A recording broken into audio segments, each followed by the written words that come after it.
Hi, I'm Anna Tierney, and I'm on the School of Hollywood. Well, welcome to the School of Hollywood, and you're on a hit show right now on Amazon Prime, Three Pines, which comes from the producers of the Crown, Love Bank Pictures. It's based on a book, correct? Yeah, many books actually. It's based on a series of novels written by Louise Penny, who is a multi-award-winning, best-selling Canadian novelist. And yeah, she's written, I think she just released maybe her 18th book even. Yeah. Only 18? I mean, well, come on. Who's counting? uh, you play Claire in the TV series, and she is an artist. Did you have any experience as an artist before getting into the movie, the series? I had some experience, yeah. My family is quite artistic, and my dad was an actor before he passed away, but he was also very artistic, and he was an incredible illustrator. And when he was younger, he worked in a print shop. And my mum studied fine art, and she's a wonderful painter, and she also crochets jewelry. And I actually wore a lot of that jewelry as Clara in the show because it was so perfect for her character, because she's very organic. And it didn't make sense to wear kind of lots of metal things as that character, so I ended up wearing a lot of my mum's jewelry that she'd made. And my sister is a jeweler actually, and she made all these pieces. And she's also an incredible artist as well. And so I grew up with all of that, and was also very good at drawing and painting and so on. But acting became the focus, and you've only really got so much time to dedicate to one thing. So that's kind of the direction I went. But I'm finding myself now coming back around to the art, not just in this character, which I was so happy to play an artist because that had featured so much in my life and my upbringing, I guess. And but I just recently started on a journey into pottery, and so all of my skills and interests in art and painting, and it's all gone into this art form that I've just discovered and I'm absolutely obsessed with. So Have you yeah. gotten into do anything on the digital world, like Procreate on the iPad?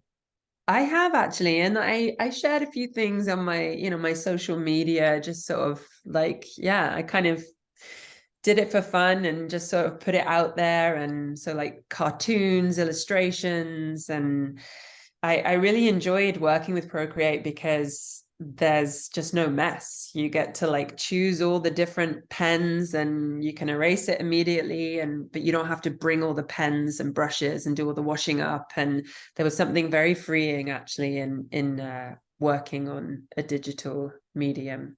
Yeah, I really enjoy it. Yeah, I love it. I actually like to create my own brushes inside it. I'll go outside and take a picture and make a little stamp on it, and you can do some really cool things in it. Yeah. Yeah. And I don't know if you've seen David Hockney. I don't know if you know his work. I mean, he's worked with every kind of medium, but now in his 80s, he started to work with the iPad and with a computer and created these incredible pieces with probably Procreate or something similar. And Mhm. just incredible. So, how would you? I've watched the series, but I really don't know how I would tell somebody what it's about. So, in your own words, Yeah. what is it? What is it? What is Three Pines? I mean, Three Pines, it kind of straddles two different worlds, I think, is the first thing maybe to say. It's set in Quebec, and you have the world of Montreal and the Sûreté de Quebec, which is the national police force. And you've got Alfred Molina, who plays Inspector Gamache, and he kind of heads the police team there.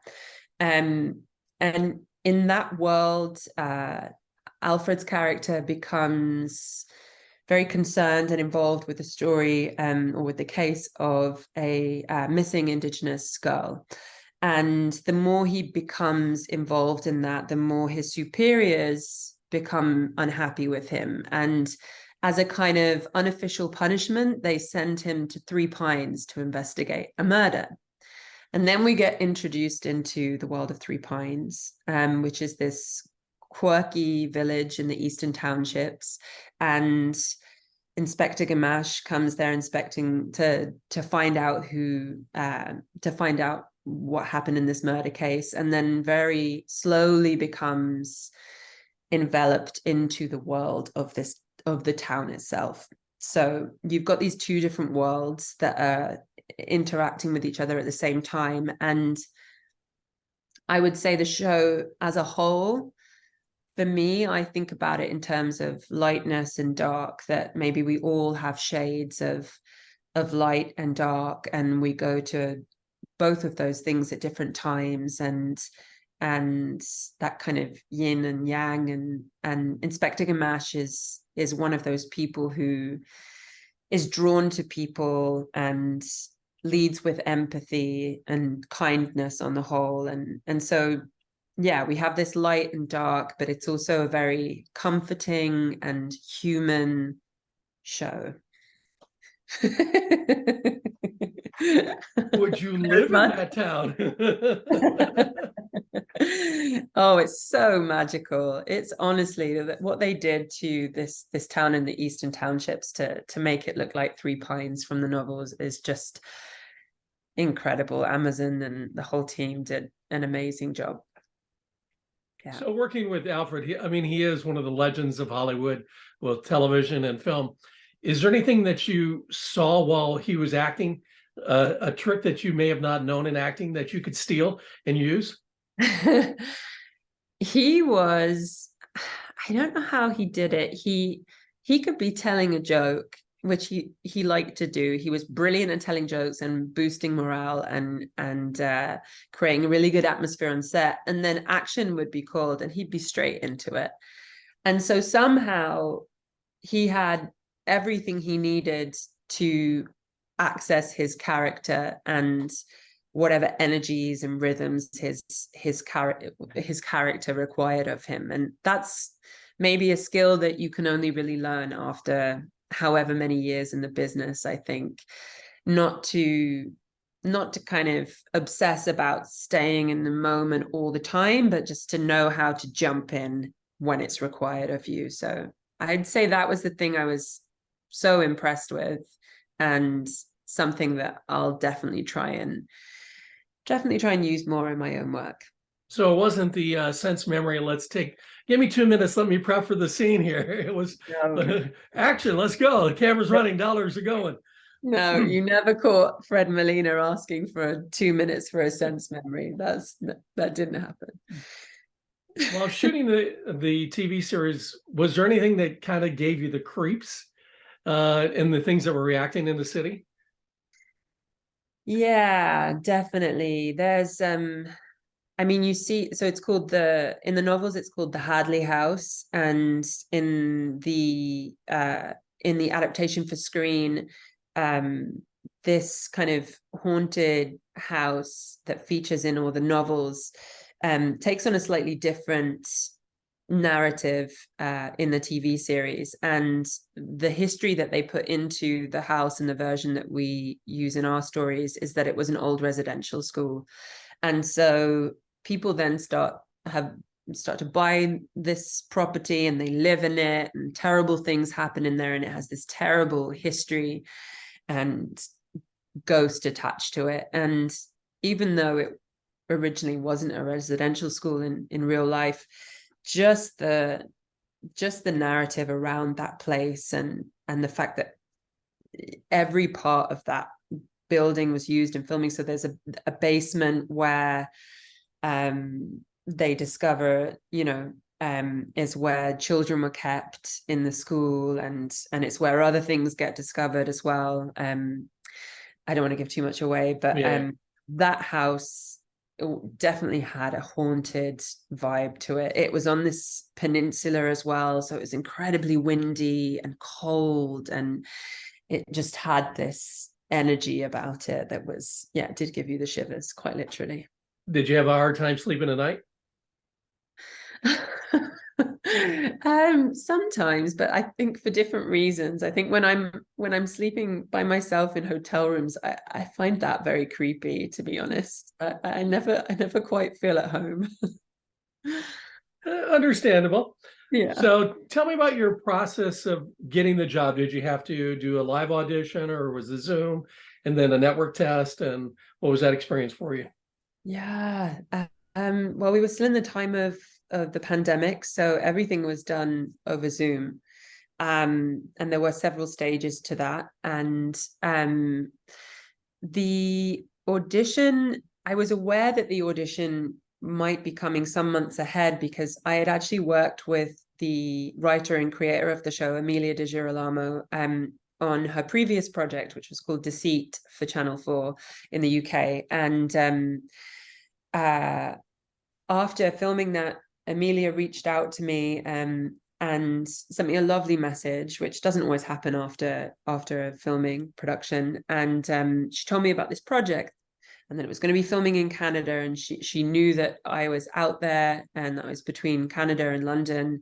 And she told me about the novels and everything was based on. And she didn't know when the auditions would be happening, but she just told me all of this, shared it with me very generously. And so I took it upon myself to buy as many of the novels as I thought I could read and got into the literature by Louise Penny, and very quickly found myself relating most to this character that I'm now playing. And when the audition came, no one knew what to expect. Emilia had only seen me in this one other role, and even if they liked me, it would still have to go to network, and they would have to approve. And luckily, it all worked out. So, yeah, that was my journey into it, and it was a really nice way to come at the audition, because usually you get maybe a few days, a week at most, to prepare for an audition. But I kind of had the privilege of reading the novels in advance and letting that sink in terms of character work and depth, and just letting it kind of simmer on the surface. What's the big difference that you've seen from acting in England to America to Canada? That's an interesting question. I mean, every project varies so much just from project to project, depending on who your production company is. And working on this project in London for Channel 4, a much smaller production, but no less weighty or brilliant. And maybe I'd say UK productions have a certain grit to them, and especially in the crime genre, I think there's a grittiness and a darkness to British shows that maybe isn't always as present in Canadian work. But I think that's changing. The stereotype that all Canadians are just sweet and lovely is a bit, it's a bit counterproductive. We know that, there are just as many naughty Canadians as there are nice ones. And I think that Canadian film and TV is starting to lean more into its edges, which is nice. Yeah. Yeah, the British television, one of my favorite shows it was on was MI5. You guys called it Spooks over there. The intensity of the CIA or MI5 versus an American is like 10 times much more intense. Watching it, amazing series. It actually made James Bond look weak, to be honest. Yeah, James Bond. I mean, that's a league of its own. Exactly. Well, speaking of famous people, your dad was in some amazing projects, Star Wars, and then he was in Braveheart. So what was it like as a kid knowing that your dad was in Star Wars?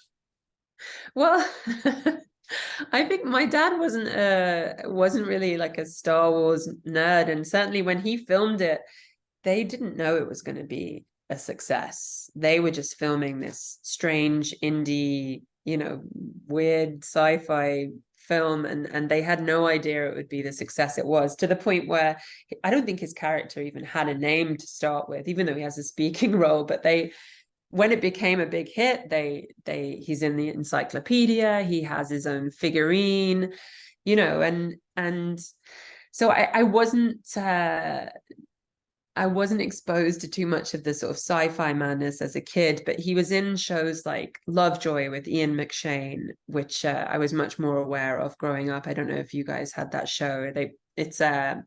So Ian McShane, who you maybe know from Deadwood, and you know, he plays this antiques dealer, and my dad was like the regular bad guy who just keeps getting you know the wool pulled over his eyes by Lovejoy. He just keeps failing, and so yeah, he played a lot of baddies, even though he was a lovely man. I think he just understood that archetype, and I think for me it was just how he was at home. You know, well, I should say he passed away 8 years ago, but the way that he was he could hold court with people, and he could really bring you into his circle and make you feel like you were being listened to. And he was incredibly charming and funny, and he just knew how to hold your attention and make you laugh. And it was this thing that I think actors of his generation were so brilliant at, and that we're maybe going in less of a direction now. But yeah, it was his being, he was always kind of switched on and electric, and those people are so few and far between. So yeah, it was a massive loss for me when he passed away, and I think for a lot of people he was a real sparkling light. And actually Alfred Molina, I discovered when we were working, I mentioned my dad because I always check with you know, actors of a similar generation if they knew him. And I said, "Oh, do you know my dad, Malcolm Tierney?" And he stopped in his tracks and he looked at me, and the kind of light bulb went on, and realized who I was. And he started to, you know, tears came to his eyes, and he stopped and he hugged me. And he said, "I knew your dad. I worked with him many years ago." And then he, you know, for the rest of that day, he was telling me stories about my dad, and doing these brilliant impressions. Even though he hadn't probably seen him in years and years, it was like seeing my dad in front of me. Alfred just like embodied him all of a sudden. And that was very, very special. It's always nice to meet people who know your parents, especially if they've passed away. What advice did your dad give you about acting? Don't do it. Which isn't helpful, because you always want to rebel against that and go, "Oh, you know, why don't you want me to do it? Do you not think I'm good enough?" And well, I am going to do it. It doesn't really ever work. I think you just, you know, my mum always just encouraged me to do whatever I felt was the thing that I wanted to do. But I think, you know, however successful my dad was, it was still very, very hard. It's a hard career choice and life choice. And yeah, nothing is ever certain in this kind of career. And you just have to be okay with that. And he was also very political as well. And I think, you know, I think he felt that impacted his career in some senses as well. But yeah. Well, in School of Hollywood, we always ask a question to help motivate and guide actors on their way. If you had to go back into your first meeting with an agent, what question would you ask the agent that you never ask? What question would I ask the agent? I would really want to know how they were going to work for me. So which I wouldn't have known to ask then because I was just clueless. I would have asked them, what inspires you about me and my person, and what do you think you can do for me in that sense? I mean, it's such a difficult question because it's all unpredictable. You know, you can say, "How many auditions will you get me?" And they'll say, "I don't know. We don't know the future." But I think knowing that your agent is, or your potential future agent could be inspired by you. And I would tell myself to be myself more and not worry about being something else, something perfect or presentable, or because that's not really interesting. How long did it take before you felt that you were really an actor in your career?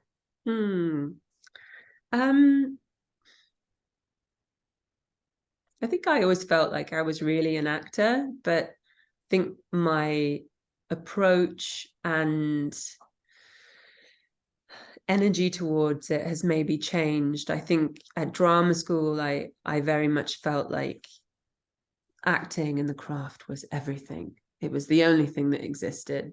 And now I think I've matured and mellowed a little, and I don't let it control all aspects of my life, or what makes me a happy human. I think I'm much more able to let it go and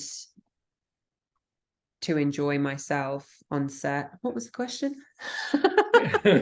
When you felt that you've made it as an actor? When I felt okay.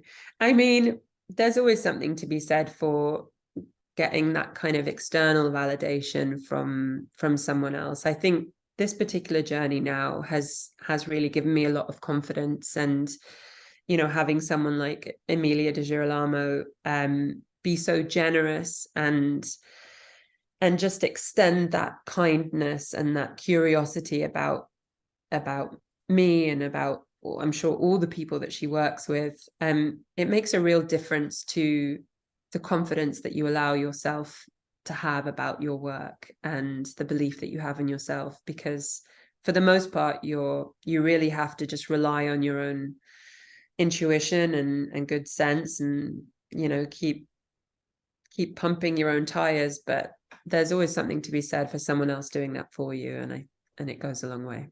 You brought up a point that I think is very valid, and that is newer actors have a tendency to be 24 hours a day, nothing but thinking about acting. Mm-hmm. But you have to be able to experience real life to really, truly be a real actor.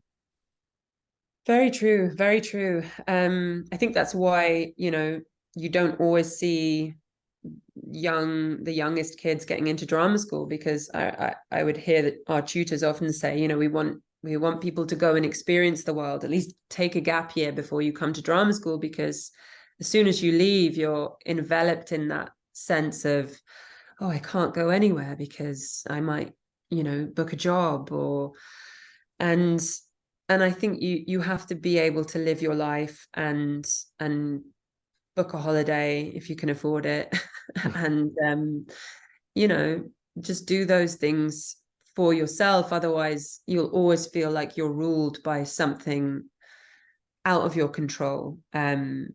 And I think that's why it's also important to have other interests that you maybe do have a bit more control of from beginning to end. I think that's maybe also a wise thing to do. Where can people find you on social media? On Instagram, it's Anna Tierney with a few extra Y's, because I couldn't get my name.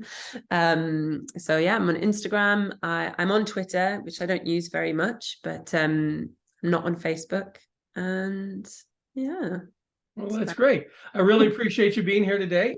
Much success in your career. Definitely with the TV series, it's definitely a good one, and that's going to lead to more and more projects for you. And I wish you the best of luck. Thank you so much. It's been really nice chatting to you.